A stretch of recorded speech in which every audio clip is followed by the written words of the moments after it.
wonderful, hopefully, presentation where I have something that I really am passionate about. I have prepared something to share with you because I know that I'm not the only one person in the world who have experienced something, which is you feel emotional problems. You try to find the best way for it to make it work. And then no matter what you do, no matter how many positive intentions you set for yourself, no matter how many books you read, you kind of like keep on coming back to the same place. And the problem is that you keep on running away. They keep on chasing you.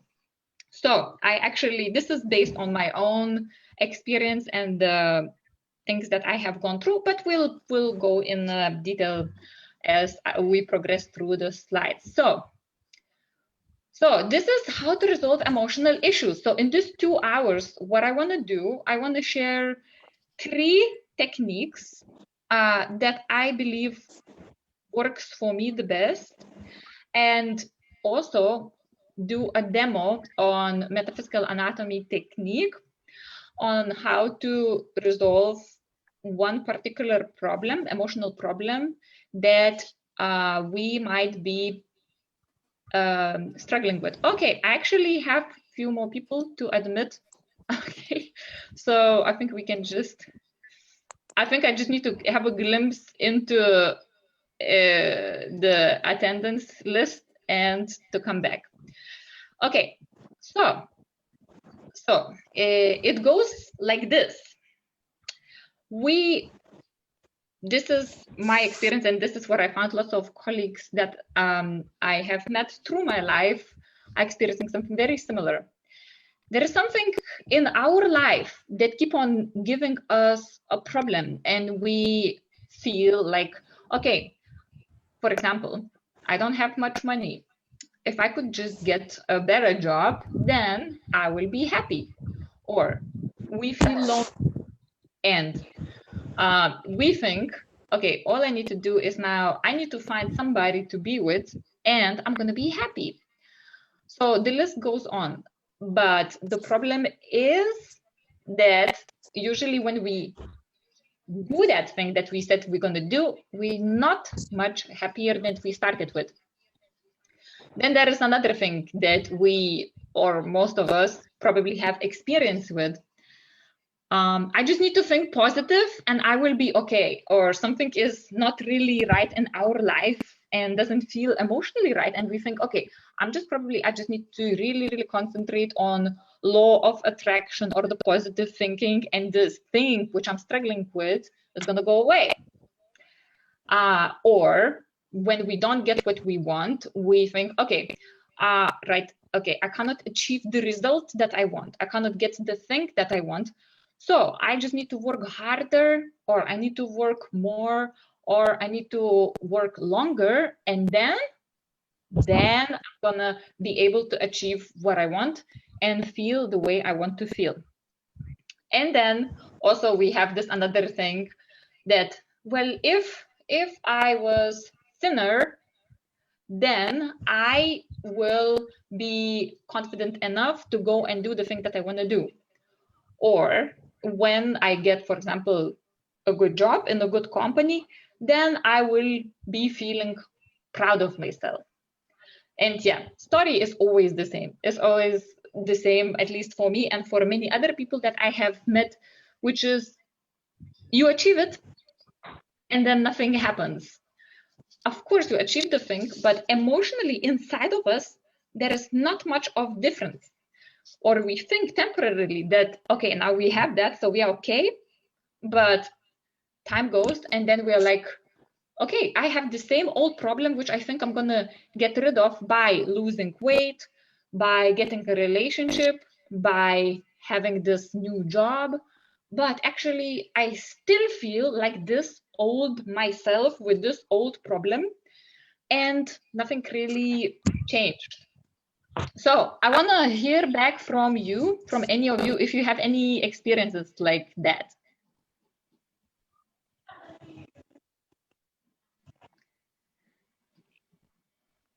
Any ladies?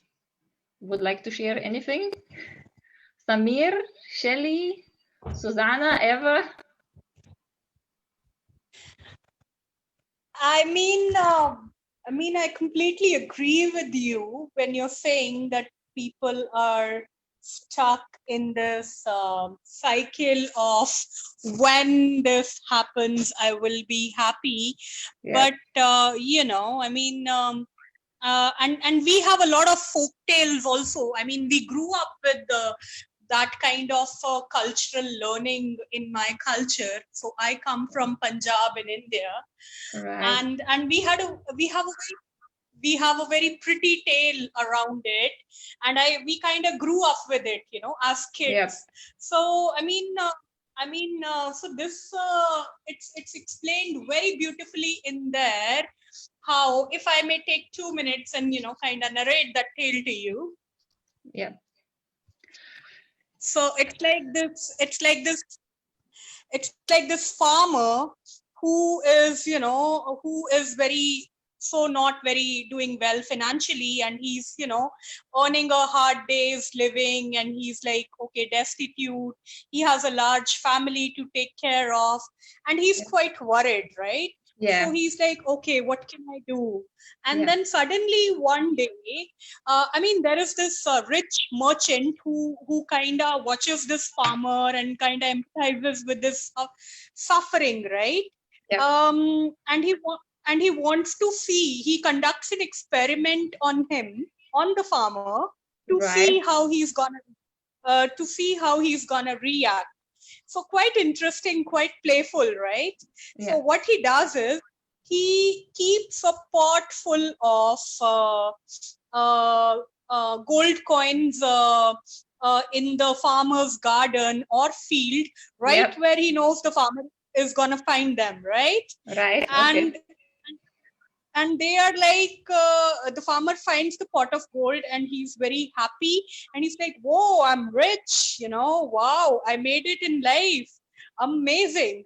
So he is so over the moon. So he takes the pot of gold and he goes back home. He gathers his children, his wife around, and he's like, okay, fine. He allocates each of them a particular share, and he says, let's start counting. Yeah. So they all sit through the night and keep counting the gold. So they are like gold coins or whatever. Right. And then by the morning, they finish counting the gold and they realize that it's like, what, 99 gold coins or something. Right. Okay. So it's very interesting. Now he has the gold. Now he's rich. No, okay. Why the merchant chose to conduct this experiment on the farmer was my bad, my mistake.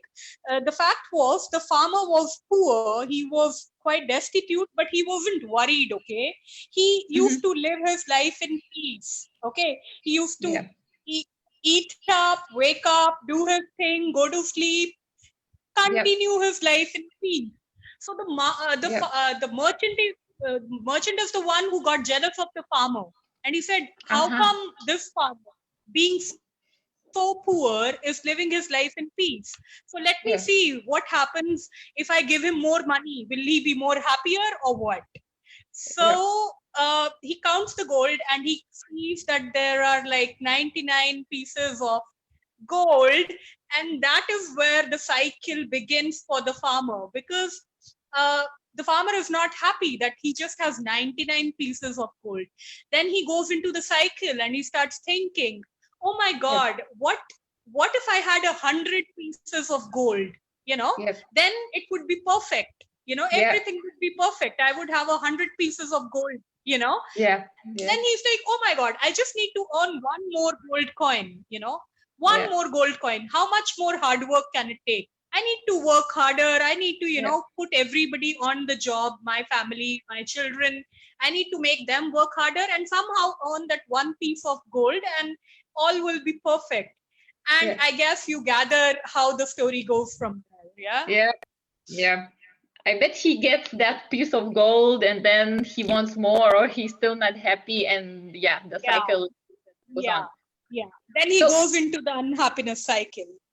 Yes, so very good a very good example. I mean, this is exactly my point, to introduce the point and kind of like the starting part, that no matter what you have, no matter what you own, no matter your status, if you don't feel well, you know, nothing of that will help, because internal atmosphere, internal kind of problems, they are, no matter what we achieve externally, if we don't look at it. So, okay, let me go on. Thank you very much for this story. It actually introduced, you know, the whole different perspective and new kind of like a example on folklore, you know, from your country, from Punjab, you said, I think. Yeah, that's right. Yeah, okay, so yeah, actually this is true probably for every single country.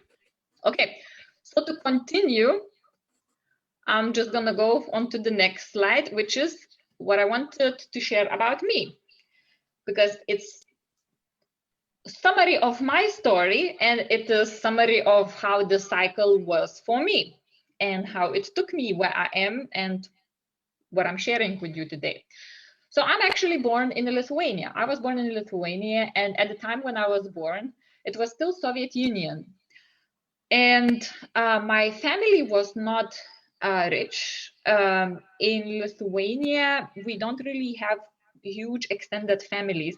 But if you have like more than 2 children, you're gonna probably struggle if you live not in a rich environment, because you know, like the wages and the way the system worked at the time when I was born, it's not really kind of designed to take care of everybody. So, and also Lithuania post Soviet Union, it was very harsh environment, very you know, like if you wanna have something, you really want to work hard, but not just work hard, work harder than hard.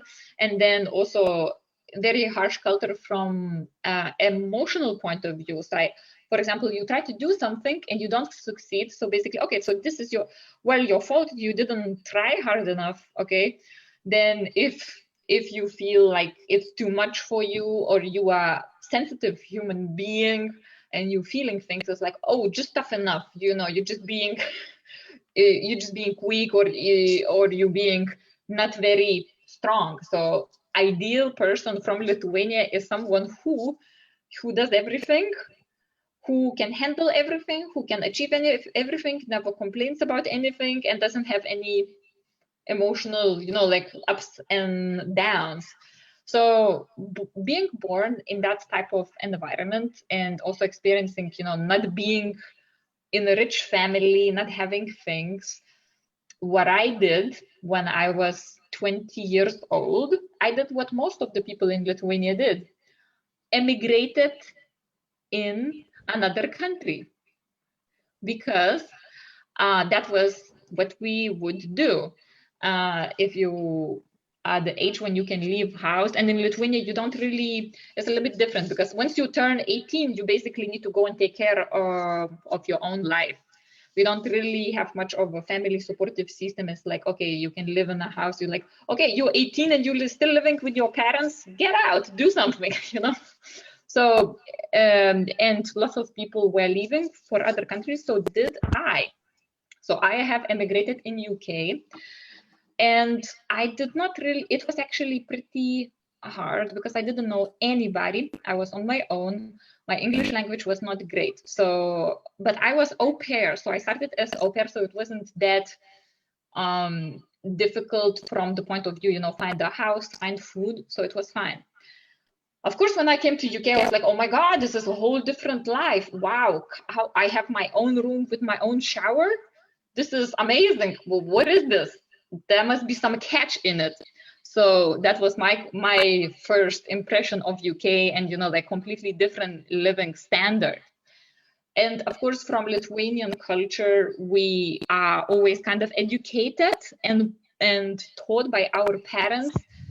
You need to study. You need to study. Go to university. Go to another university. Go to 3 universities. Study, and you're gonna be fine. So I did that. I first of all learned English language. I was also working in restaurants and I was being au pair. So I was doing many things at the same time. And obviously, when you just do things and you push yourself, lots of things are actually coming up and you have no time, no space, and you don't even think that you should be dealing with any emotional issues. So I had actually, so it's starting from my 20s, even I think I already had, like lots of emotional issues before. So when I came to UK, my diet has changed completely because I was kind of like half in a farm.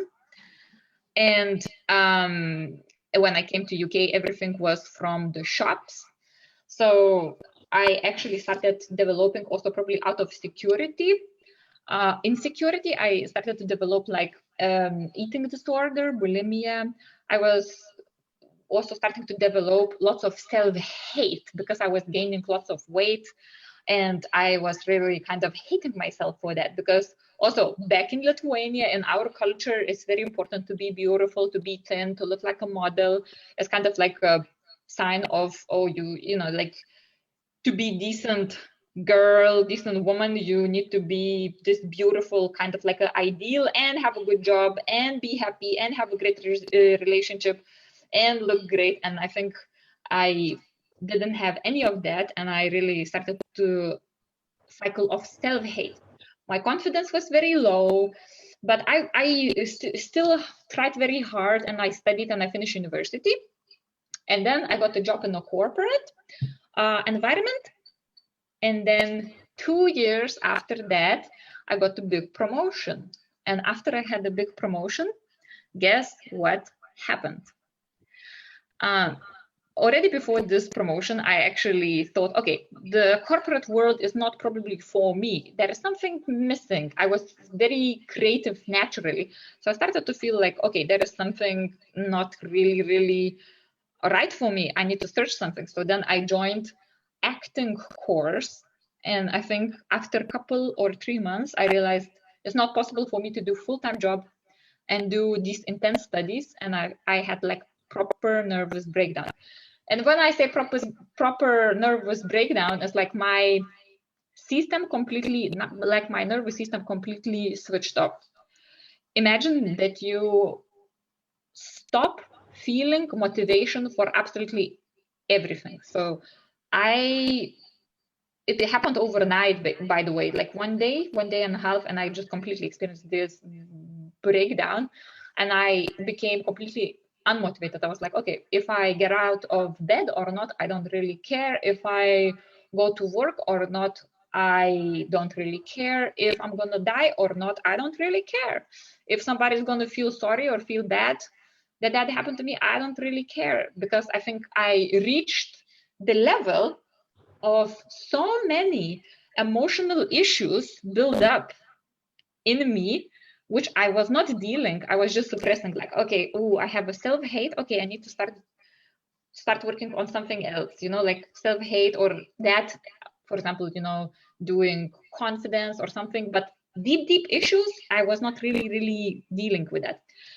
And once I experienced this breakdown, I thought, okay, I actually need to do something about it. And that's when I started going into psychotherapy. I actually started to take interest in emotional work, in psychological work, in alternative therapies. And at the beginning, the progress was really slow. I was like, okay, I don't even believe in this therapy. I don't even understand why I'm going there. But at some point, I was like 2 or 3 months later, I was like, actually, it is doing something to me. It is actually doing something to me. And it was my stage 2 in my belief system, because in my 20s, when I was in UK and I was working hard, I was like really only focusing on law of attraction, positive focus, only these things. So kind of like, okay, this is a great techniques, and I just need to kind of like really not think about bad feelings that I have. I just really need to focus on the good things, and my bad things are going to disappear. But I think at that point, when breakdown happened, I could not escape those things anymore. So as I started to feel that the therapies and alternative work and methodologies are working, actually is doing something for me very slowly, but very surely, step by step, little by little, they start to build this foundation in me, from inside of me, where I start to feel stronger. So when the breakdown happened, and even before breakdown happened, I think I was chasing very kind of like external things outside of myself, trying to make myself feel good. And when this therapy started and I started really kind of look into me, inside of me, I realized that actually this is very, very valuable. This is actually changing something from the core. This is changing something from the root. And then I started to be interested in like counseling and things like that. And then I started going to the courses. Because for me, reading books and watching videos and reading articles is very good. But because I started to become really interested into it, I actually wanted to know from the inside out how all of these systems and methodologies are working and why they are working, to understand the psychology, to understand the mechanics. And as I was doing these courses, counseling, I did therapies, I did alternative therapies, I did certification, postgraduate certification in one of the universities. I did, so I've done quite a few of them. And then I was like, wow, this is one thing that I'm really, really now understand, am passionate about. And this whole breakdown that happened, it happened so that I could find this thing, which is really, really important to me. Because one thing that made me feel like the world is crazy and the people are crazy is like, how come people tell you to study things, to get a good job, you know, to kind of like exercise so you would be healthy, but nobody's really saying, learn techniques, learn something that it can help you from the inside out, because this is one thing that will define all of your experience. Okay, so this is after this introduction. It takes me to the next slide where I can kind of summarize the point of all of this experience and the passion that I found is this, and new beliefs that I found is I believe that how you feel emotionally is the most important thing in life. Without it, no riches, no status, no achievement, no money, nothing really matter. So why am I doing this?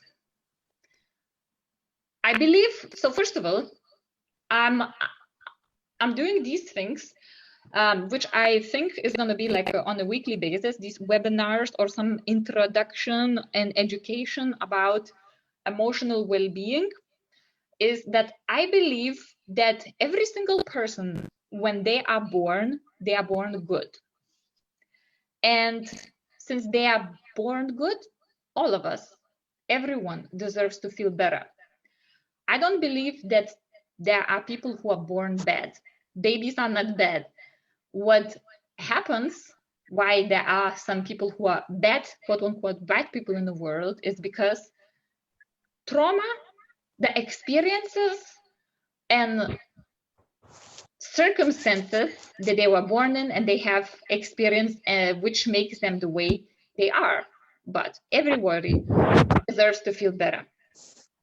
Okay, another reason for me doing this is I believe that this is the shortcut into the better world. So emotionally healthy people, healthy world. Imagine now that people who are, for example, they're trying to reach for power or they're trying to go for controllership, they're emotionally healthy. They wouldn't need to do any of those things, right? Because if you feel well emotionally, what you do, you just go for your things, for your life, for your goals, and you don't really need to kind of overcompensate for anything by trying to take power away from other people. So I believe that the more people we can get emotionally well and emotionally healthy, the healthier world we're gonna have. So it's kind of like a mission thing. And then I also believe that emotional well-being and techniques and methodologies is something that we can learn. So it's not some kind of miracle, it's not some kind of like magical, even though in the techniques that I like the most and I use, we use our own intuitive abilities, and we use our own power of intention, we use our consciousness, but I believe that every single person can do that.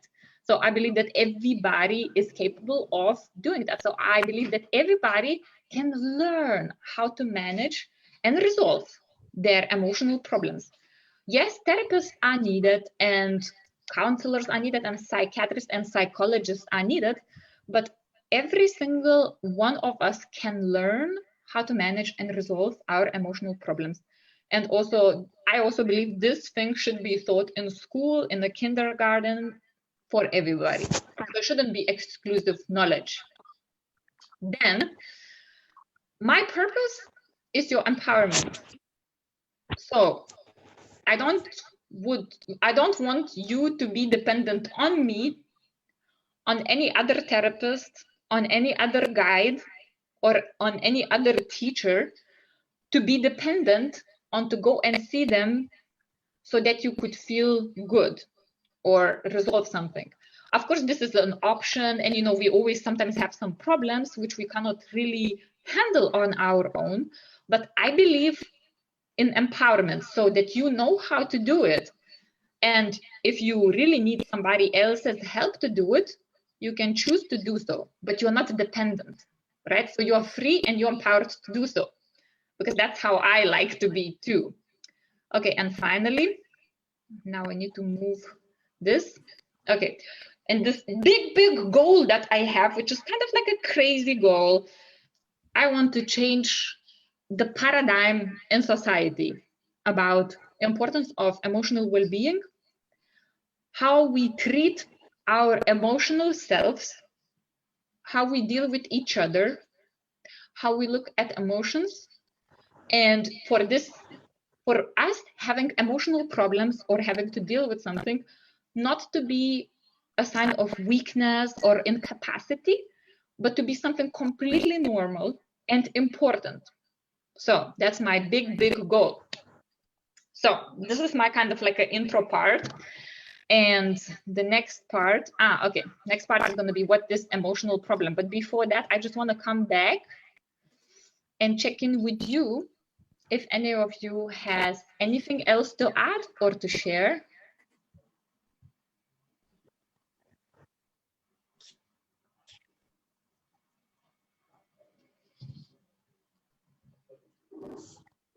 If you do, please unmute yourself. If you don't, it's okay, I can continue. But I would like to also give you opportunity to share your perspective if any of you want to add anything. Okay, I think I'm just gonna take a sip of water, which is a sign of me looking at myself, not only emotionally, but also physically. And I will continue with my presentation. Okay. So let's start with understanding that what is emotional problem, and this is my perspective on it. So I think that all of us, we experience some sort of like emotional issues this day or that day. We get angry, we get frustrated, we get sad, we get a little bit depressed now and then.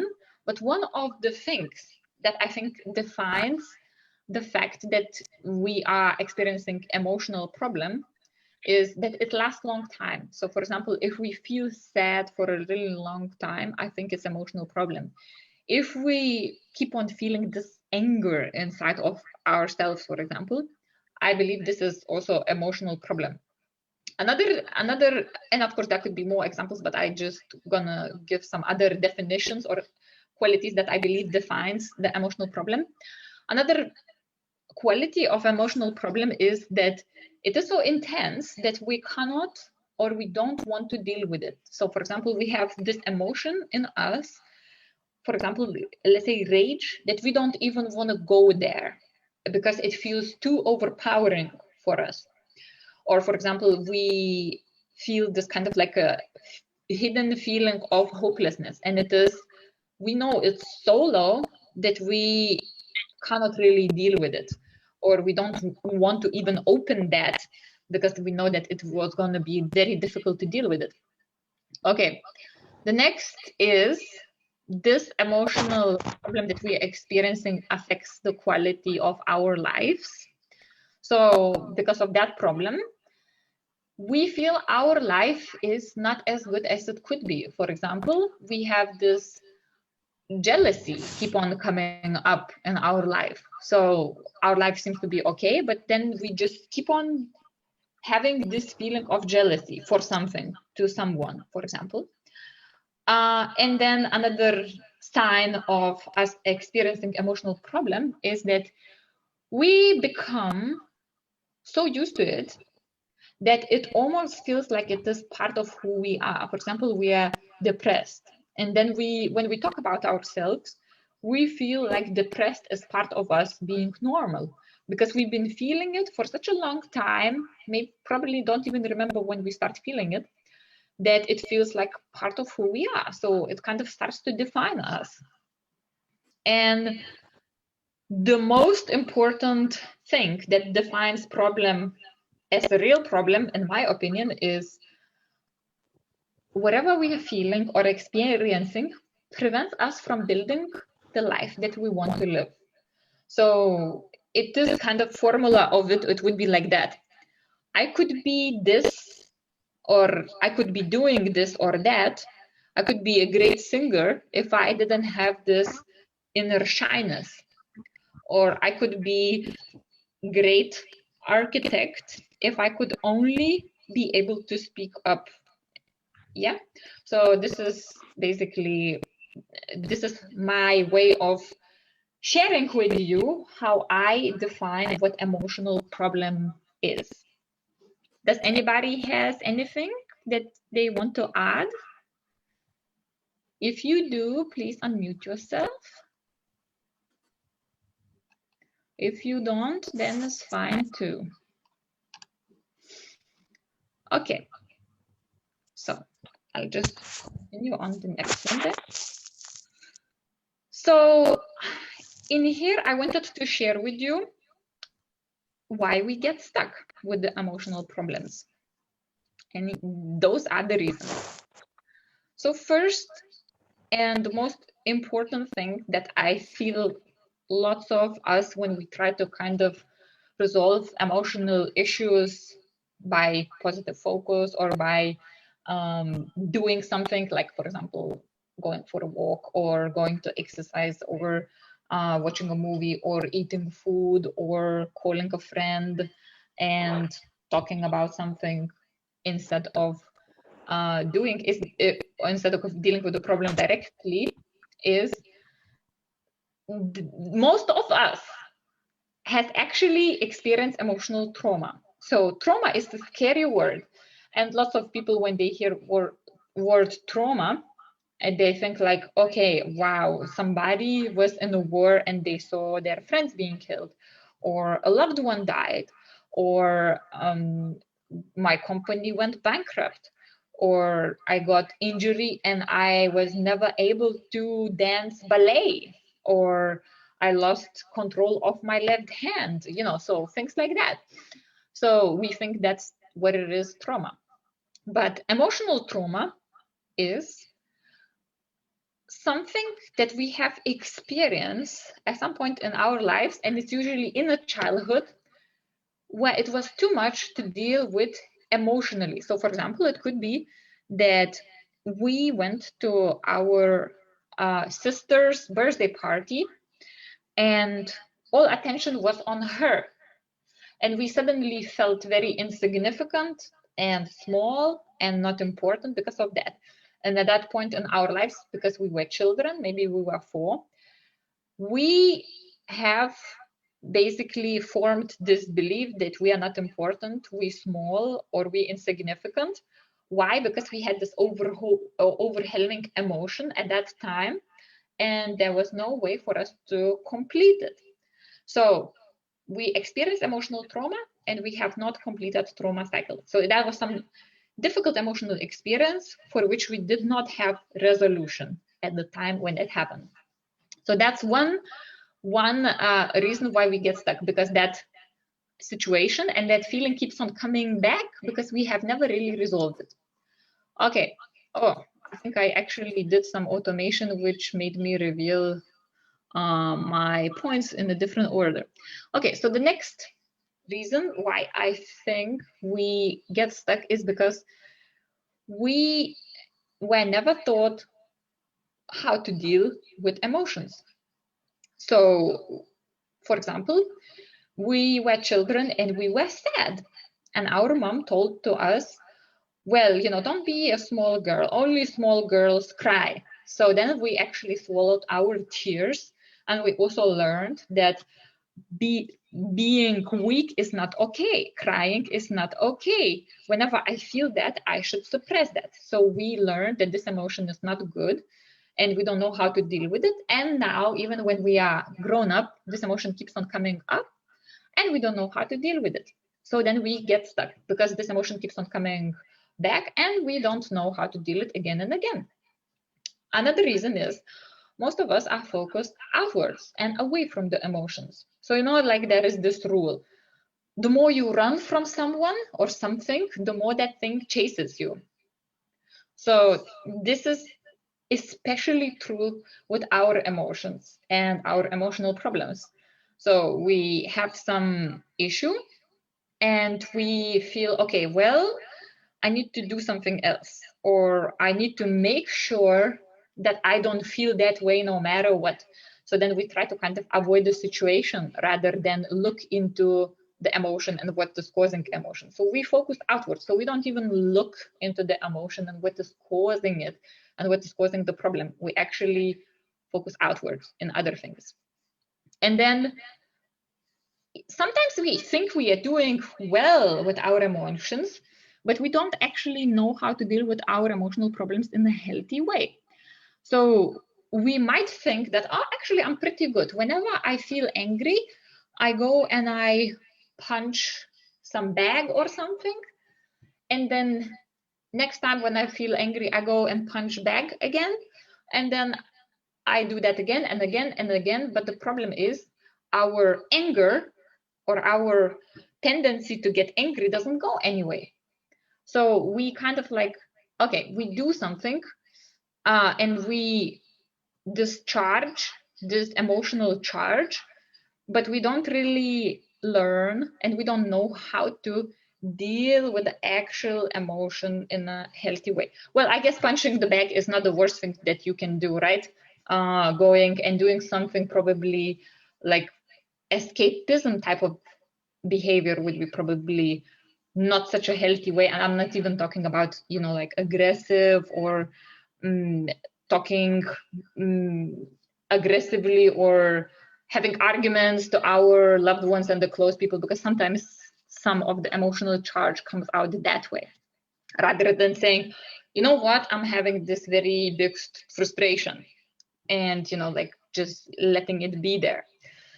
And the good news about all of this is most traumas, I call emotional problems the ones that fit definition that I just explained, traumas. So most traumas can be resolved, which is good news. Okay. Again, ladies, back to you. Is there anything that you would like to add?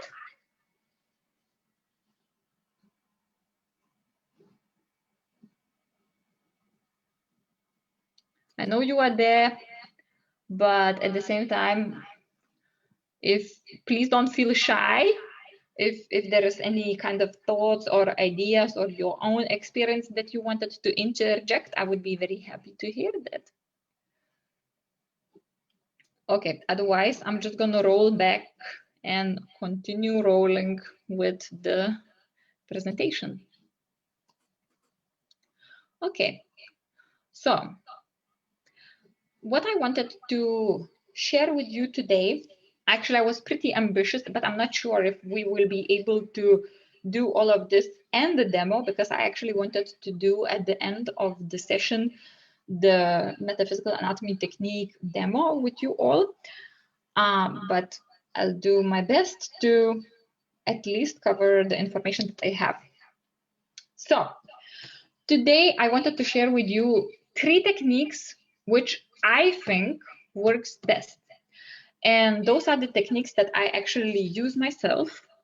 And from my own experience is something that can help to deal with different emotional issues from the different kind of perspectives and with different level of emotional difficulties. So first technique that I wanted to share with you, and I will be talking about all of them separately. The first technique or the method called emotional vipassana. So this is technique of giving full present and attention on the emotional energy that you are experiencing. So this is actually part of the process of TILS1, which is called the completion process, but I actually chosen, this is actually one part of it rather than the whole process, because the emotional vipassana is the part where you actually just learn to be comfortable and friendly with your emotions, and this has done like really good and wonderful things for me. I'm going to share some examples for you. The next technique is called parts work, and this is technique where we learn to align 2 or more parts of ourself to resolve inner conflict. So this is something that is very good to use when we have something like internal conflict, or we feel this, but we also feel this, and we are kind of like a torn or lost in between 2 different emotions or 2 different directions. And the final and the most complex but also most profound technique that I wanted to share with you is metaphysical anatomy technique. So this is basically what I'm going to talk to you through is small part of the entire system, but it is sufficient to kind of be able to look through the problems in your body. And so the problems that you might not necessarily have in your body, so any kind of emotional problems that you have, we address by using our body, which is connected to emotional body, by connecting to emotional charge in the body, to find where emotions are linked with our instinctual reactions and resolving this. So we're going to start with emotional vipassana, and I'm just going to again come back to you if you have any questions, because I would like to have you on board with the presentation if there is anything that you wanted to ask before we go through these techniques. The time is now. And I'm going to use this opportunity to drink a little bit of water.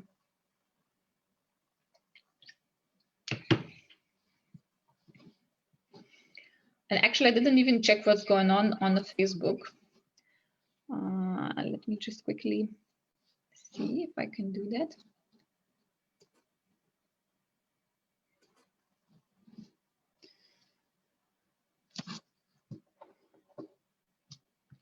I know it's streaming live, but I have not been testing any comments or anything.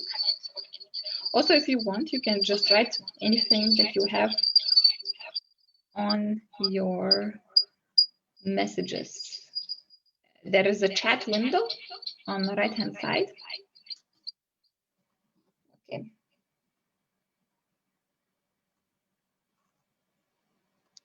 Okay. So I'm not sure if I'm not able to see any messages, but we live and learn. So this is me learning it. So I'm just going to start with the first technique, which is called emotional vipassana. So basically, emotional vipassana is basically state of presence.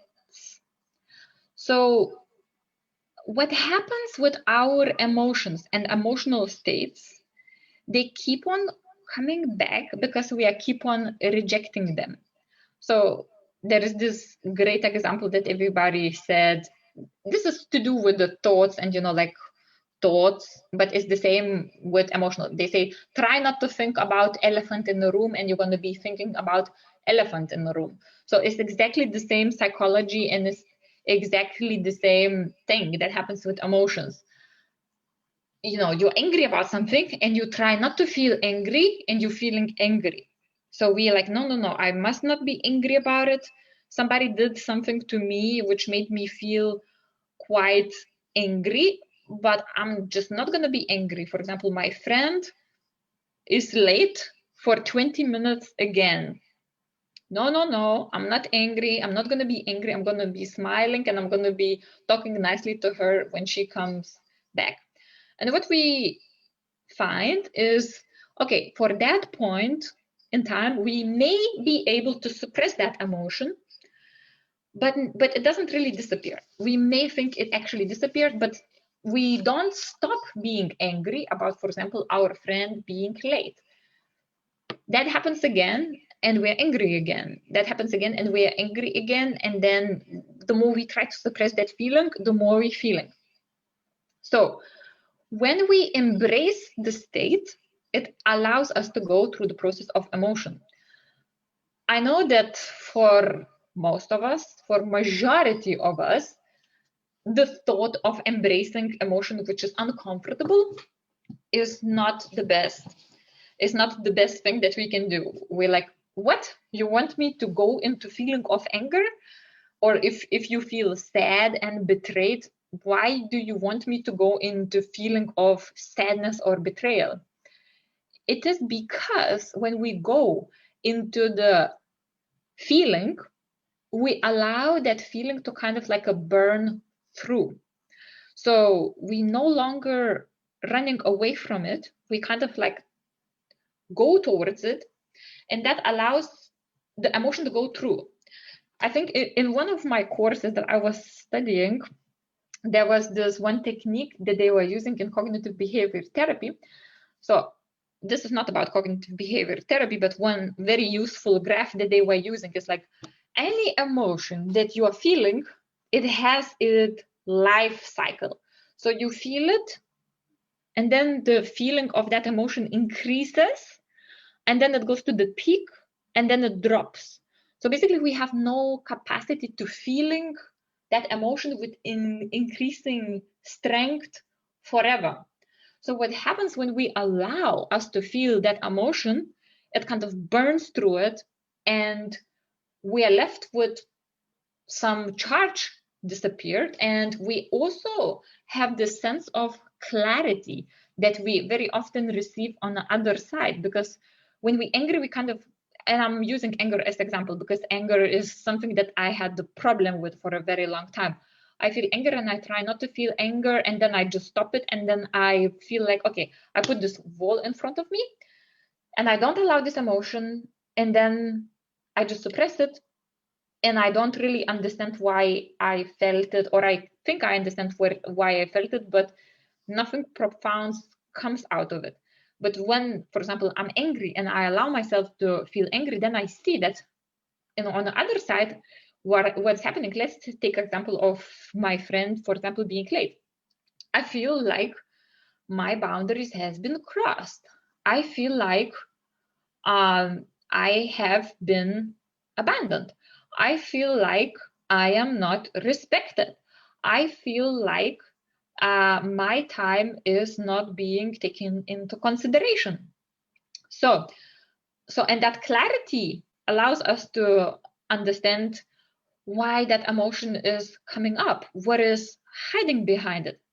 And another thing that happens when we use emotional vipassana, we become more in control as we are not doing avoiding tactics. For example, imagine we are really, really, really afraid of feeling abandoned.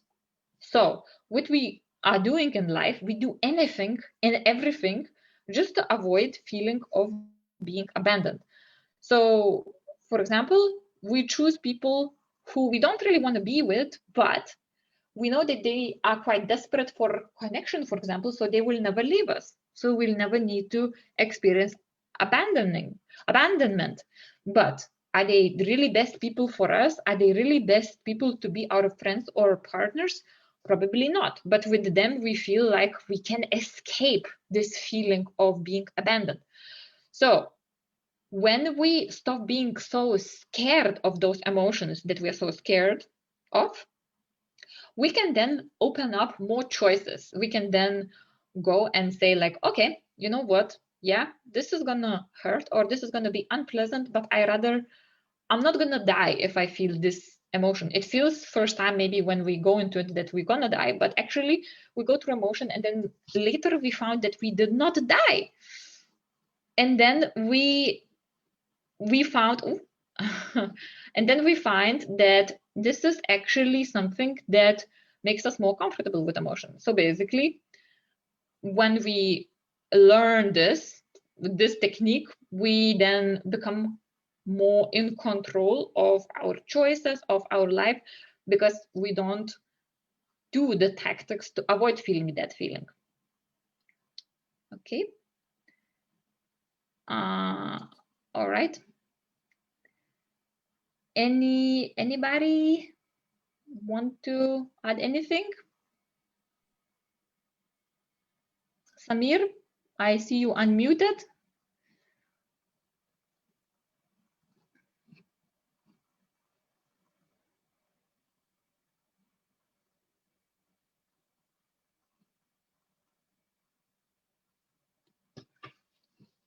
Not sure if you can hear me. I think, okay, it looks like my microphone is working. Okay. Can you hear me? Yes, I can hear you.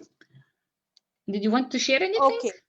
Yeah. Yeah. So, I mean, I know you mentioned, how Vipassana is this fact of witnessing your emotions and letting them flow and, kind of observing them and all of that. I was just wondering about the examples of the emotions you made, if you feel you are not being kind of respected, your time is not being taken into cognizance, all of that, the same example that you made.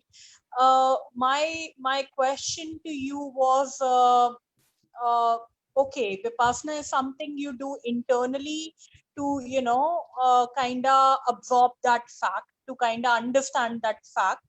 Uh, how do you deal with it interpersonally? I mean, how do you kind of bring it out with the other person? Is what I meant.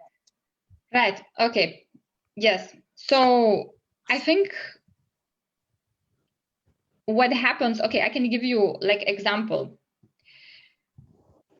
Let's say again about my friend being late. So the thing is, as long as we don't accept the emotion of being angry. For example, if we don't accept the emotion of being angry and we don't allow that emotion to be there, we are going to say that, you know what, we are okay with that type of behavior.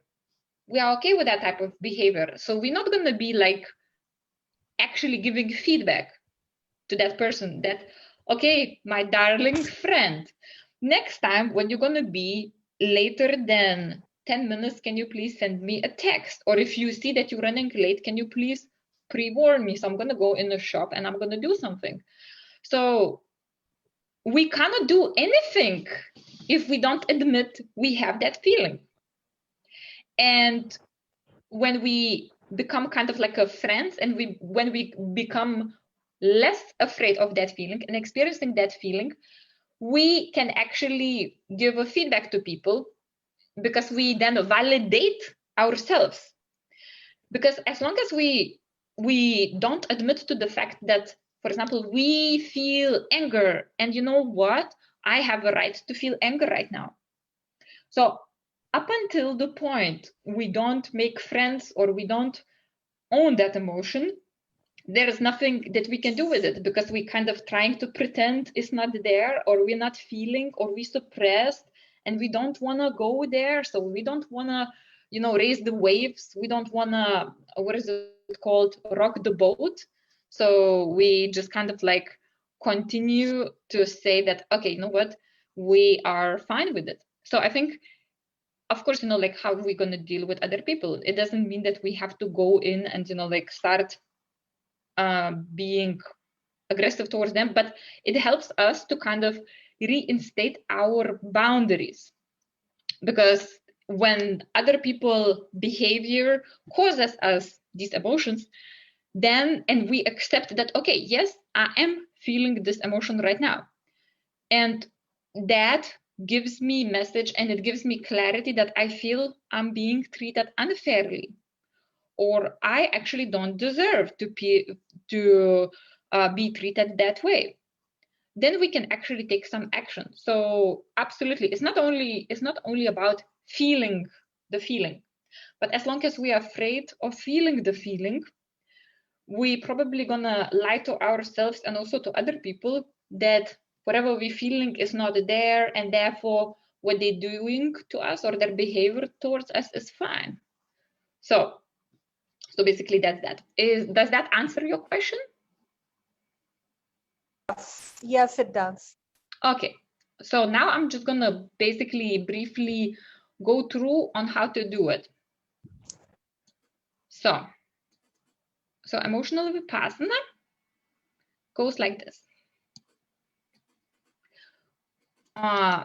First thing that we need to do, so we start to feel this feeling, and it's best to do it when we are alone or we are in some place where we feel safe. So we don't feel like, okay, somebody's gonna see us in this state and we're going to be embarrassed, or they're going to think we are crazy or anything like that. So we need to make sure that in whatever environment we're doing it, we feel safe.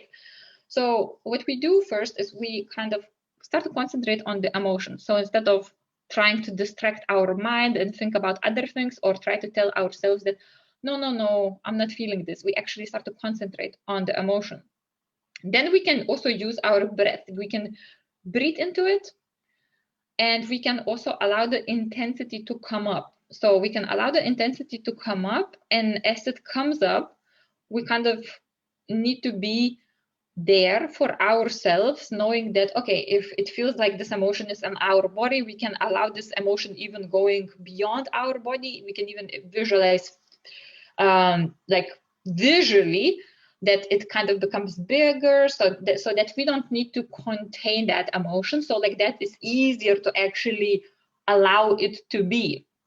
And then if we catch ourselves trying to distract ourselves, we're kind of like, okay, you know, again, I'm going to use this anger. Well, I'm angry, but maybe it's not such a big deal. Maybe, you know, she has some problems or something.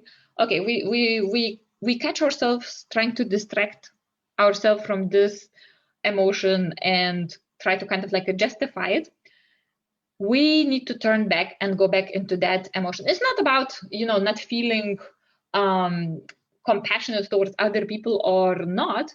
It's not about not being understanding, but it's just about how we learn to work with our emotions and how we learn to be okay with whatever emotion we are feeling. And when I say okay, it doesn't mean that we are okay with other people treating us that way, but our capacity to have emotions and to be able to handle these emotions increases.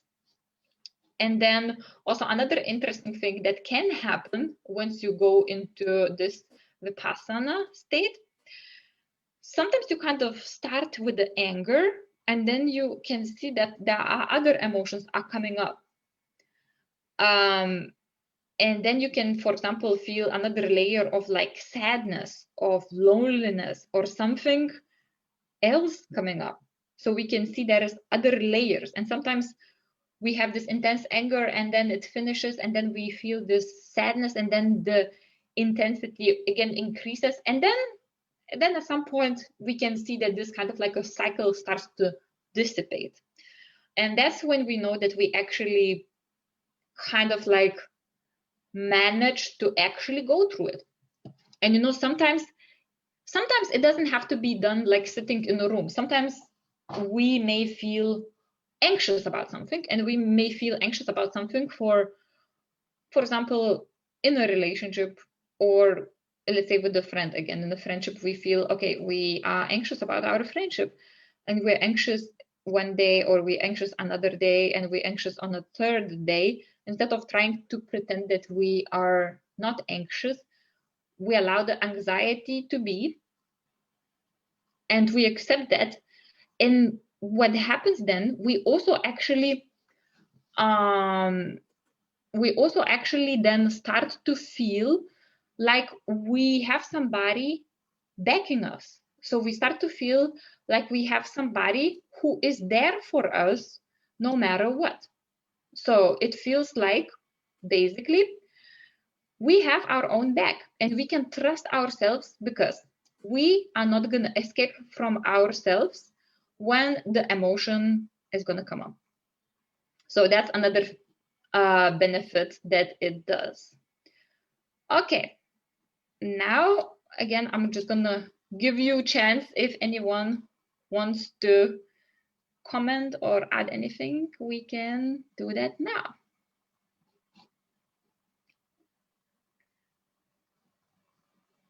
Okay, I'm just gonna go into the next slide. Oh, okay, it's actually 7:15. I think I'm talking more than I thought I will. So, okay, so now we're gonna check in, and we're gonna talk about second method. So the second method is good to use. The second method is called parts work, and basically when to use it and how it works.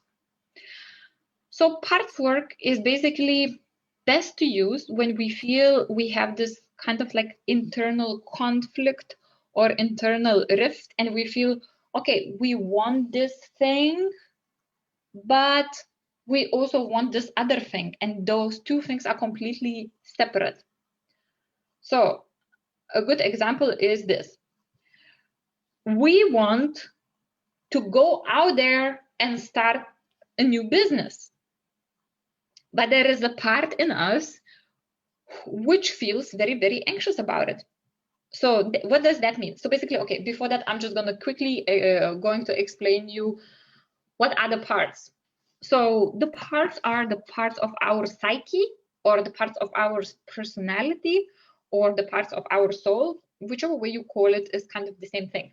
So our personality is not just one person. There are many different people, or there are many different aspects of us. So for example, I'm Ruta, but there is a Ruta who I become when I become very anxious. Then there is another Ruta who I become when I become very determined. Then there is another Ruta which I become when I am with someone who I love. So there is different types of personalities in each of us, and we kind of like a step into each of our personality depending on the situation. And usually we have few dominant aspects of ourselves, and we think this is our character. Interesting part is that most of us, all of us, we have lots of different parts, including strong parts and the weak parts. So usually the parts that we identify as this is us, I'm Ruta, we identify with are the ones that we like, or it worked well for us. And most of us, we disconnect and we disown from part of us which are seen as not such a cool part. For example, part which is very scared. So maybe there is a child self which is actually really scared and really needs support from people. Or let's say in the example that I was giving, for example, we want to start our business, but there is a part of us that feels like it's holding it heels in digged in really deeply, and we found that there is a part in us which really needs safety. So basically, parts work is we take the parts of ourselves and we have a like conversation and we kind of connect them, and what that process does, we basically stop feeling that we are kind of like going in two different directions, for example. So we can see that we are part of our one body, one name, but there are different parts of us that has different needs. So for example, we want to open our own business, but there is a part of us who's really need to feel safe before she does anything. Okay, so instead of ignoring that part, what we're going to do, we're going to admit that we have that part. We're going to see what need that part of us has, and we're going to then consider those needs as part of our needs, because before that we may have not even seen that we actually have a part of us who feels anxious and she needs some safety before she feels, for example, that she can step ahead. So basically that also promotes sense of self-acceptance, because then we know, okay, I'm Ruta and I'm strong, but also I have a part who's really maybe weak and very sensitive, and she needs lots of assurance. So when I acknowledge that, then when I decide to do something, I don't bulldoze that part and I say, well, that's right. Okay, you know what? We're going to do this. And then there is a part of me that little, you can say little voice in your head, or you can say little feeling in your body, which is like, what, but this is very scary. Like, I'm going to do this, but how about my friends? How about my colleagues in the job? So if I'm going to open this business, then what's going to happen with them? Am I going to be okay? Okay, so as long as we ignore it, this little voice or this little feeling grows and we feel this kind of increasing discomfort. But when we look at it and we accept that we do have that part, then this internal conflict starts to reduce and we become more harmonious as totality. So, okay, so now does anybody have any questions about that? Eva has left. Okay, so Samrit, Shelly, anyone?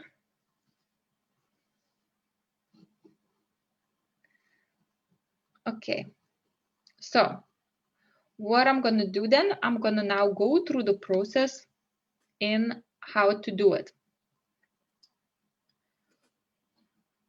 So how the parts works. Step number 1, we identify the part that is most in pain or in conflict, which is going to be part A. So for example, we have some situation that we are in and we want to do something, and then we feel this kind of like a resistance. So we can be almost sure that there is a part of ourselves in us that has some conflict with whatever direction we want to go to. So what we need to do is kind of like a playing a game, but actually it gives great results. So then we say we are in a situation where we want to start our own business, and we have this part who we feel there is this very anxious self in ourselves.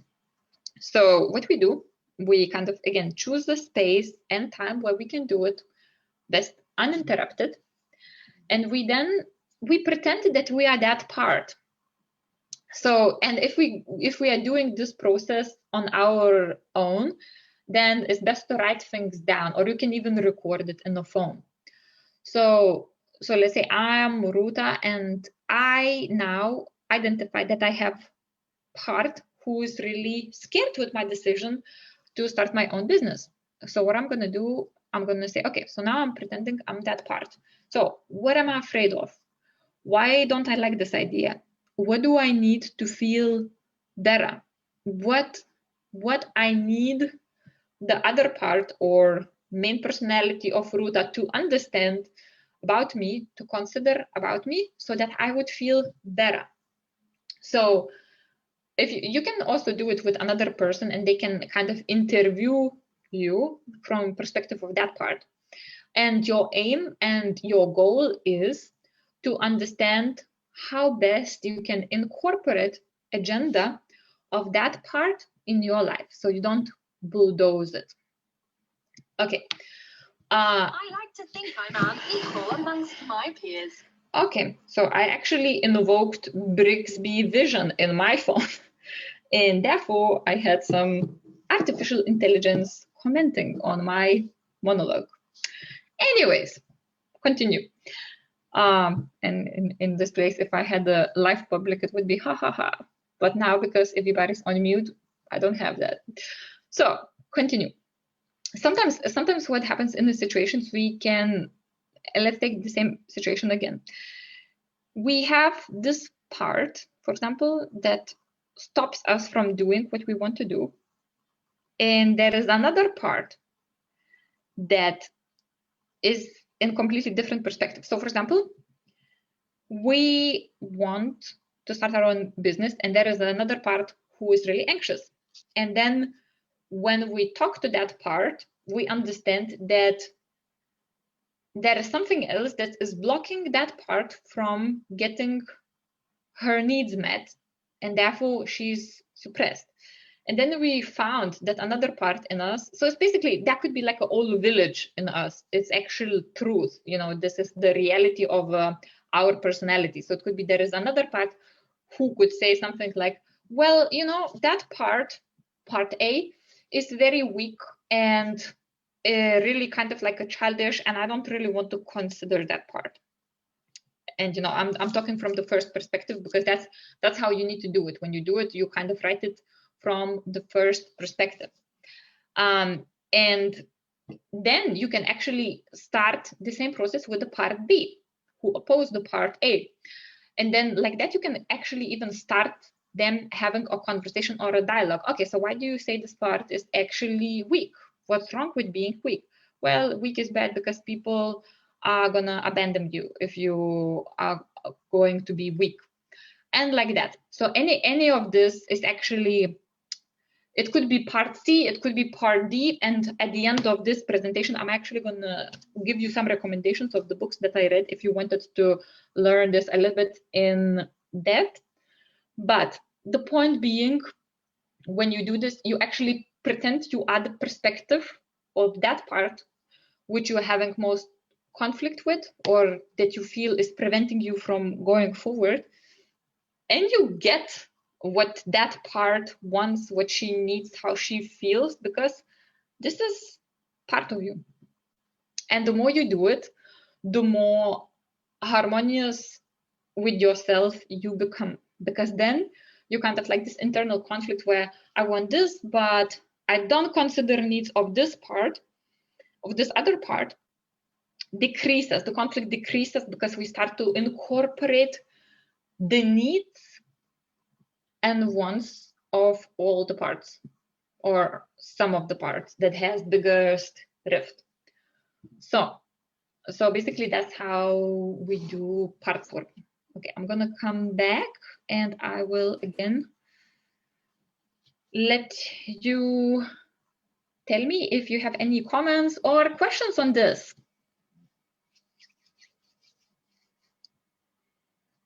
And I'm gonna use this opportunity to drink some water.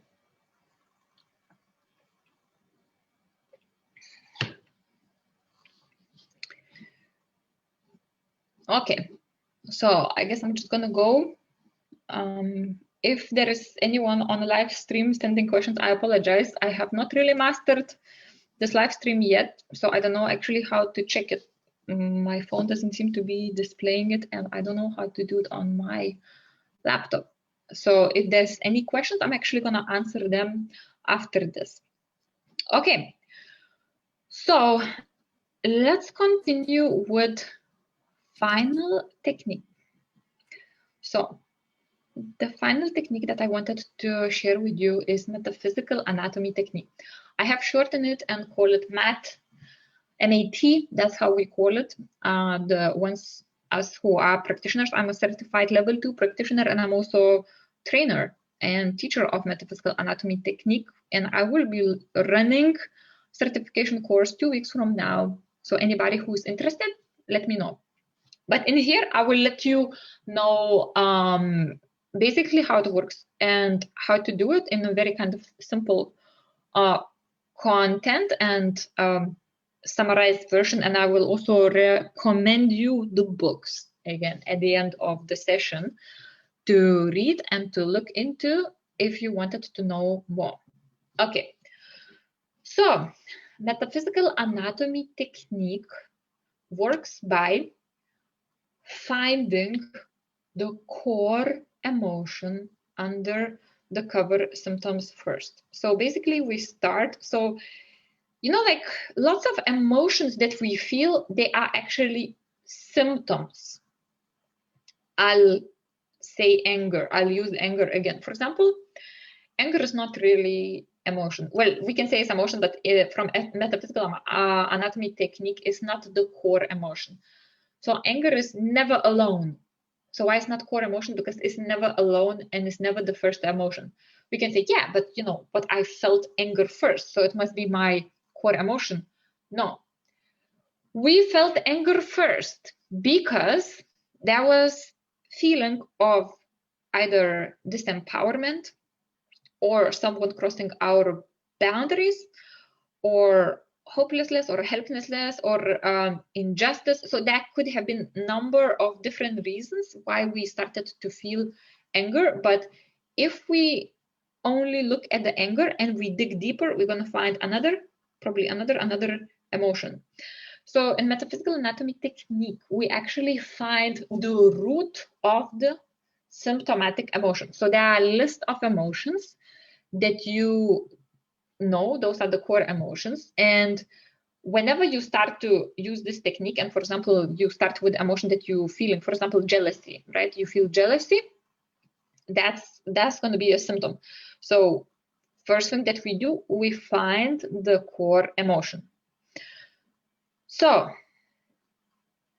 once we find the core emotion or the emotion, so that's just to start the process with. We also identify if this energy, this emotion is ours or somebody else's. So the interesting thing that probably not everybody knows, that sometimes we may be copying emotions. So it could be that early in our childhood, because in our childhood, we don't really have that much capacity to separate what is ours and what is other people or our parents, for example. So, for example, if our mom feels always sad and depressed, we might have sadness and depression, which might not even be ours. We might just copy that emotion as a sensitive and empathetic human beings, and we can have it in our bodies, and we may think this is our emotion when it's actually not even our emotion. Then, another thing that we do with MAT is we actually find whenever we found emotion, core emotion, which started all of this emotional chain, we find where this emotion is connected to our instinctual responses. So I guess everybody is familiar with emotional triggers. So when we triggered emotionally, we basically have a reaction. Something happens and we have this emotional response. So when we have this emotional response, especially if we have this very strong emotional response, this happened and then we react like this happened and we react like this, it means there is some trigger. And usually we don't really have much control over it. And why don't we have control over it? Because at the time when we first experience that uncomfortable emotion and we didn't have emotional resources to complete the emotional cycle, it became wired with our instinctual responses. So for example, we felt, when we were children, we felt abandoned, and that made us cry and be very angry. So now in our adult life, whenever anything happens that makes us feel, for example, remotely or somehow subconsciously abandoned, we feel this instinct to fight. So basically, the emotion has been connected with instinctual response. So it is in our body. It is in our body and it's connected with our instinctual responses. Why it is so important? Because instinctual responses, they are basically our survival mechanisms. And when emotions becomes entangled with our survival mechanisms, we have no control over it. For us, having this reaction in our body, like feeling angry or wanting to run away or wanting to hide or anything, that emotion becomes tied with the instinctual response, and therefore it is so hard for us to deal with it because we don't really have control over it because it is in our survival mechanism, basically. So in metaphysical anatomy, we heal by using intention. So intention is very similar, like if any of you have studied Reiki. So first is just kind of like an intentional energy, and the other thing that we do, we actually unlink instinctual response and emotion from the subconscious. So we also speak to our subconscious mind and we unlink those two things. And also metaphysical anatomy technique basically completes that uncompleted trauma cycle from our childhood, and it connects us with our natural healthy state. So it doesn't mean that we're not going to have angry reaction or fighting reaction or any kind of like other emotional responses, but that emotion that we have been having so much problem with becomes clear from that response that we were doing by default. So for example, we need to do a presentation and we feel anxious and then we just want to hide, right? So, and then we do anything to sabotage the presentation and make it not happen. And that could actually affect our ability to either to create some good, business proposal or career or anything like that. So this is how metaphysical anatomy technique works. And this is actually just a super small fraction because that's, I'm going to show you the books. You'll understand what I mean. Okay, so how to do it? Okay, steps in metaphysical anatomy technique. So first, actually, you know what? Before that, I'll come back to you in case you have any questions. Any questions, ladies?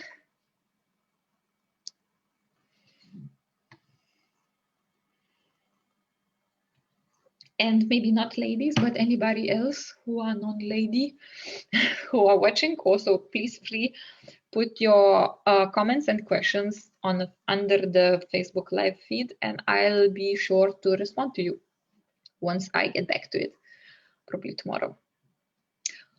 Okay, so I'm just gonna now take you through how to do metaphysical anatomy technique process. Right, so share my screen. Okay, so we start with our body because emotions and our body is kind of interlinked. Our body is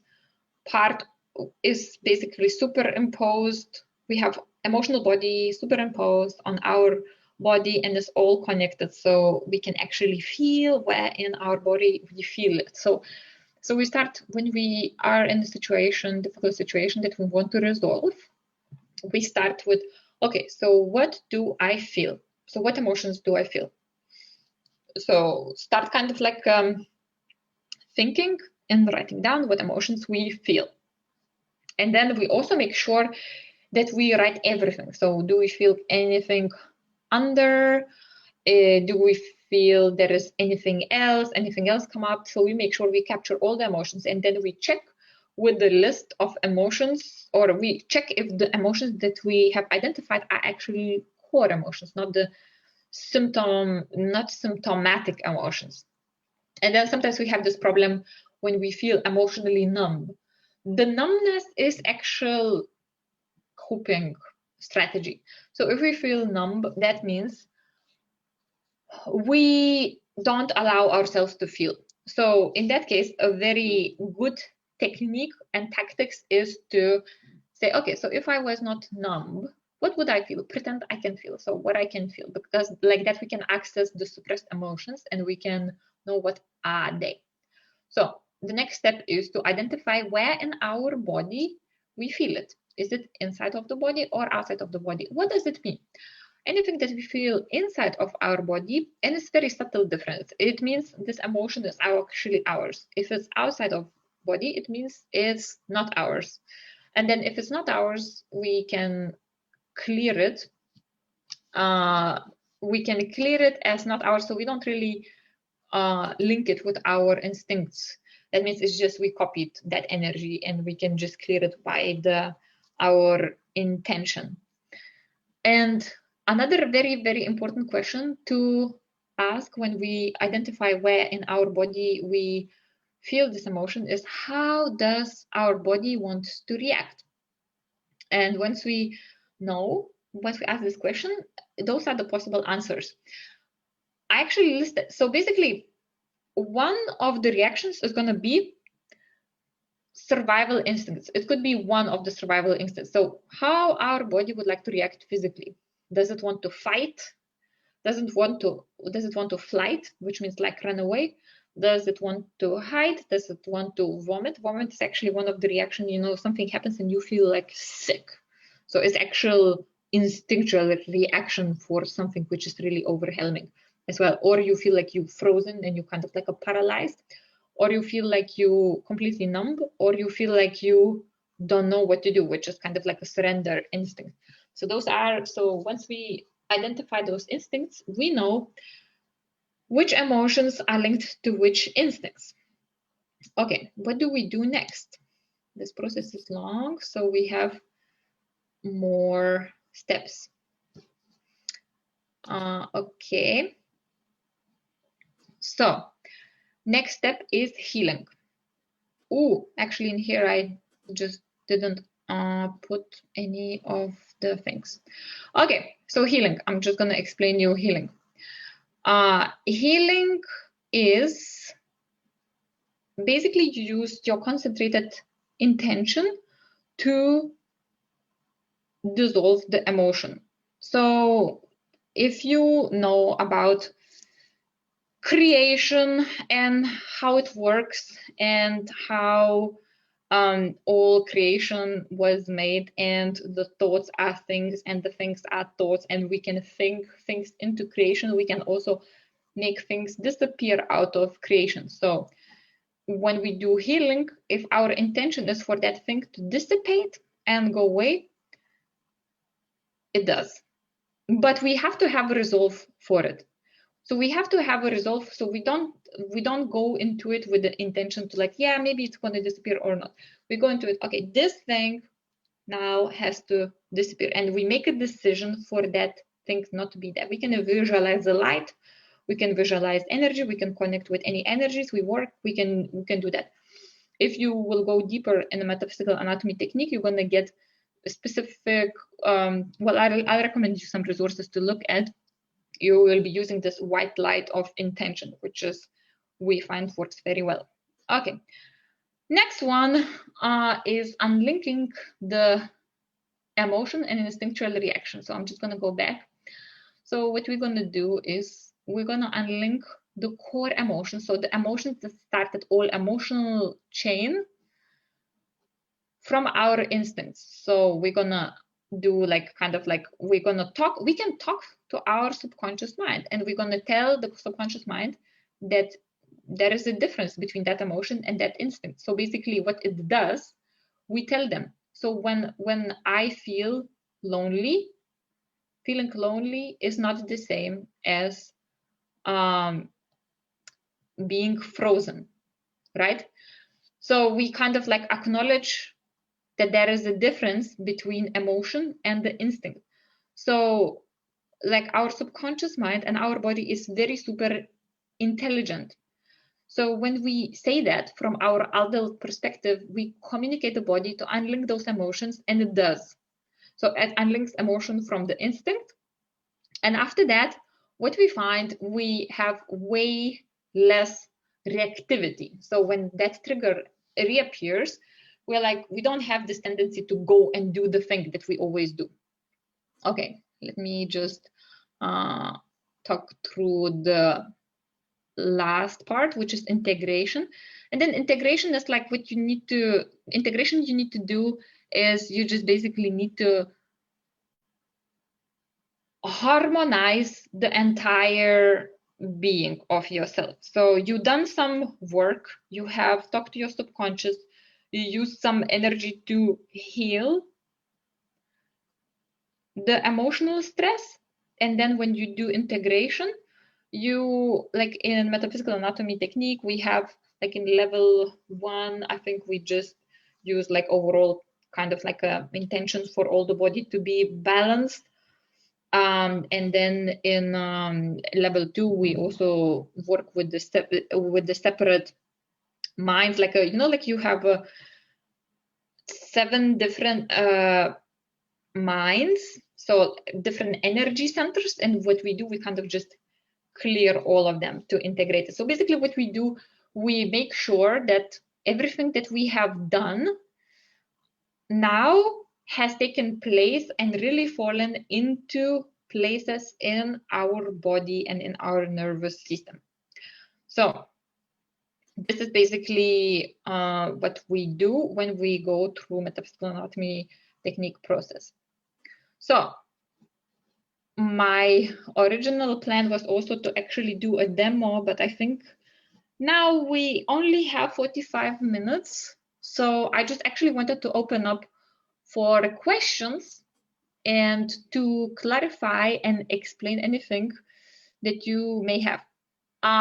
Actually, you know what? Before that, let me just go through books and then I'll come back to you for questions. So where I got all of these things, I didn't come up with those things. So I wanted to show you, first of all, these resources. First is the book where we were talking about Vipassana, emotional Vipassana. I took it from The Completion Process by Teal Swan. You can also learn the entire process, not just Vipassana. Then the parts work, it's from the book Embracing Ourselves, is by Hal Stone and Sidra Winkelmann, and you can basically learn in there in much more depth in how to work with fragmented parts of our consciousness. And finally, Metaphysical Anatomy Technique, there are 2 books, volume 1 and volume 2. And in there, you can actually learn like in and out how your body stores emotions, things like that. 2 hours is not enough to, you know, barely even cover any of that. So I'm just gonna come back now to you, and if you have any questions, because I understand it could be a lot to take in, especially if it's a new thing that you have heard of for the first time. So anybody has any questions? I also wanted to show you the books. Hello, Shelly. Hi, I want to know, how long would a demonstration take normally? So the demonstration we can do, it depends. It can take, on quick cases, it could be like 20 minutes or so. I can continue with it if you are able. And for that, I will need your emotions. So I'm just going to stop Facebook live feed, because I understand this is something that might be, you know, like an emotional, personal thing. So I'm just going to switch off the live feed. It's actually 2:48 a.m. here, so I really have to go. It's really, Right. really late. Okay. So Yeah. I was actually just waiting for you to get into the MAP because I've actually studied with Yvette Rose before 10 years ago. Right. I Okay. learned reference point therapy, RPT. Yeah. So that's why I'm just curious about this new technique she has. But yeah, it came really right at the end, and I really have to go because it's like nearly 3 a.m. I'm trying to open my Right. eyes. So maybe next time. Okay. Thanks a lot. I really have to go, sweetheart. All right. Okay. Thank you for being part of this. All right. Bye. Bye. Bye-bye. Okay. So what I'm gonna do then, I'm just gonna recap on the stuff that we have gone through, and just before that, I'm gonna show you. I have all the books myself, and I have read them, or read. Well, some books are not possible to read. This was the metaphysical anatomy technique, and this is also the book. Look at the size of this book. So this is all about your emotional body, and where you can find these. So you can actually, all of these books are on internet on Amazon, so you can get them if you wanted to kind of know more things in detail. And then also about metaphysical anatomy technique, I am also teaching it. And also I will be doing more webinars on a weekly basis, and I think I'm going to be doing different time zones times. And okay, so just to kind of finish off my presentation, I just wanted to talk about what we have covered. So we have actually went into what is emotional problem, why we get stuck. We have actually talked about that we can learn to work with emotions and resolve our issues. And we talked about emotional vipassana. We talked about what is emotional vipassana and how to do it. We talked about parts work, and then also what is parts work and how to do it, and then metaphysical anatomy technique and what is metaphysical anatomy technique and how to do it. So we actually, these are the things that we have covered. And now I just wanted to close it by opening for you and to tell you that I will be having more of these webinars coming up, and also on metaphysical anatomy technique. And it's a bit sad, I guess, that I didn't manage to have enough time to do the demo. I think probably I need to do specific webinar on that only, and then have enough time for demo as well. And also, because this is kind of like where people share their emotions, we do it privately, so we don't really stream it live. So anybody has any questions, or everybody is cool?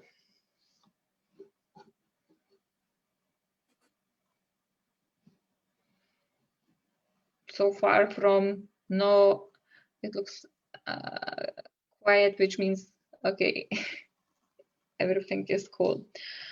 Okay, so basically that's what I had to share with you today. And thank you for taking part and giving your time to me. And I hope to see you next time, or if you have any questions, send me messages, send me emails, go on my website, www.rutakact.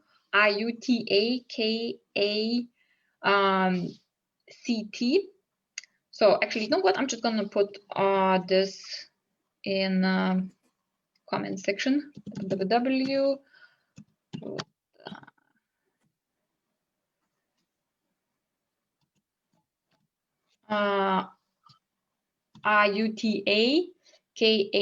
rutakact.com, and then you can find more information.